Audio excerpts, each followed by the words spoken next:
For 400 years, 80,000 Romans watched events in the Colosseum that history books describe in one paragraph. The reality of what happened inside that building was far more complex, and far stranger, than the movies showed you. As you walk through the ancient arches, you're following in the footsteps of Emperor Vespasian, who laid the foundation stone of the Colosseum in 72 AD, a project that would take 8 years to complete and cost the equivalent of 100 million denarii. Can you imagine what it would have been like to be one of the 9,000 laborers who worked on the construction of this massive structure?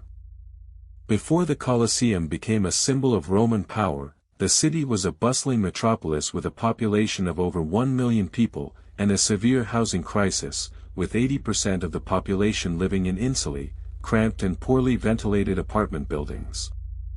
In 64 AD, a devastating fire burned down much of the city, leaving thousands homeless, and Emperor Nero, who ruled from 54 to 68 AD, was blamed for the disaster, despite his efforts to rebuild and provide relief to the affected areas.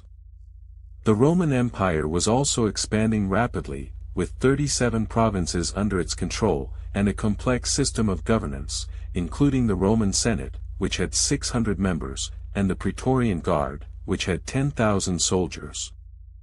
As you consider the events that unfolded, you have to ask, what role did the Colosseum play in distracting the population from the problems of the time? The main events that took place in the Colosseum were a testament to the engineering prowess of the Romans, who could flood the arena in just 8 hours, using a complex system of canals, tunnels, and pumps, to stage Naumachia, or naval battles, which were first introduced by Emperor Domitian in 86 AD.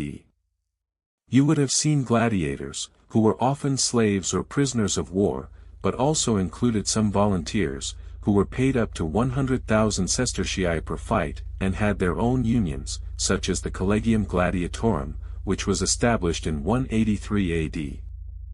The most famous gladiators, like Flamma, who fought 21 battles, and won 13, were celebrated like modern-day sports stars, with their own fan clubs, and endorsement deals.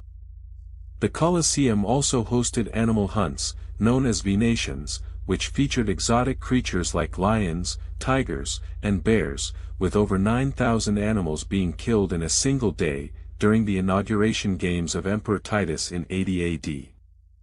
Can you imagine the roar of the crowd as a pride of lions was released into the arena? The aftermath of the events in the Colosseum was felt across the Roman Empire, with the games becoming an integral part of Roman culture, and a tool for emperors to control the population, by providing bread and circuses, as the Roman poet Juvenal wrote in his satires, published in 120 AD.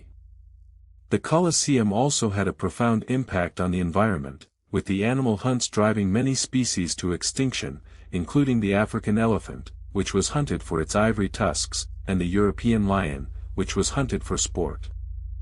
As you consider the legacy of the Colosseum, you have to ask, what is the true cost of entertainment, when it comes at the expense of the environment and human life?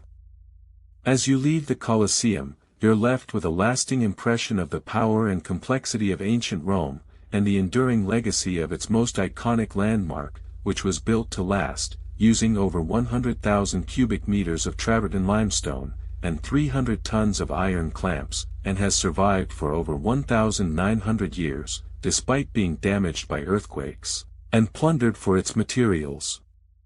What will you remember most about the Colosseum, the roar of the crowd, or the silence of the empty arena?